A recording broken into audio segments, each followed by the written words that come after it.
Hi all. So today we have to answer a really important question. Who won at E3 between Microsoft and Sony? Now, both companies kind of gave it their all, although Microsoft felt a little subdued this year, not really bringing its A game necessarily. Something tells me last year they may very well have, lost some confidence a little bit. Now, Sony on the other hand was practically strutting and preening across the stage like it had just won, well, every lottery on earth. To the point where it was almost a little bit, calm it a little bit, Sony, eh? Now, I can only really give you gut instinct on this one. Looking at the lineups, looking at the presentation, and considering which games are going to be the big heavy hitters this year, well, to me, it actually feels like Microsoft won E3 this year. Now, that's probably going to come as a bit of a surprise to many of you, given how much of a hard time I've given Microsoft over this last year, since last E3, going through the disaster of the Xbox One launch, the balls up of Kinect, and just generally managing to alienate pretty much every common sense gamer on earth.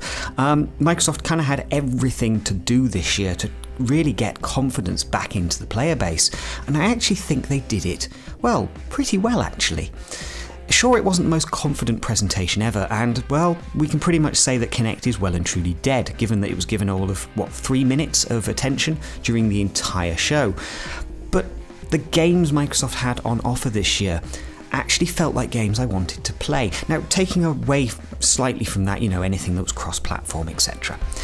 When I look at Sony, what I saw was games that actually don't have release dates this year necessarily.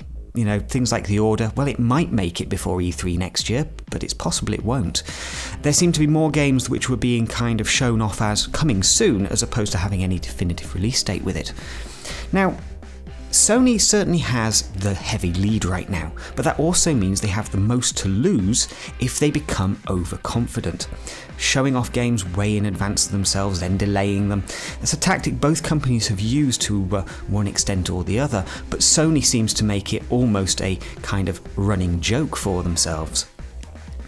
When we kind of look at the lineups which are going cross-platform but have some form of exclusivity on the various consoles, I kind of think to myself, well, Sony have got a reasonably good lineup in Destiny, but I'm still not impressed with Destiny enough to say I want to buy and play that game. In fact, everything I've seen of Destiny coming out of E3 has kind of made me think it looks a little bit like a Titanfall situation, a game that is going to attempt to reinvent the wheel, but actually is going to fall short because essentially it tries too hard. Destiny's biggest problem, I think, and a problem for Sony, not necessarily for Sony, is that it's attempting to fuse together the first-person shooter and the massive multiplayer gaming aspect, albeit with small squads, and I'm just not sure it's actually going to work in practice. The game is looking a bit dull and boring, unfortunately. Pretty, but boring looking. Gameplay mechanics just don't quite feel like they're going to grab you and drag you in. Now, really, to say that Microsoft won this year's E3 kind of is a big deal because, well, this last year has not been good for Microsoft really. In fact, it's been downright disastrous.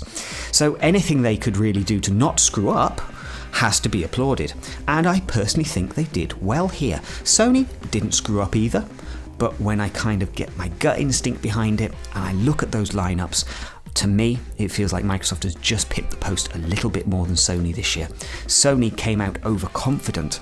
They've got a great lineup, and they also have some hardware aspects there with their PlayStation streaming technology within the home, which I actually thought was really, really cool. Obviously launched in Japan last year, we're now seeing that coming to America and Europe. It's a great idea. How useful it's actually going to be for the majority of gaming households, that is going to be really debatable, I think. Potentially for younger gaming families, perfect. But for older, more seasoned gamers, where we've got our monitors, we've got separate TVs, and in many respects, the actual PlayStation is already in the gaming room, as it were, and the need to stream that down to another room, say in the living room, less important. But overall, I think Sony did well. I think Microsoft just did better this year.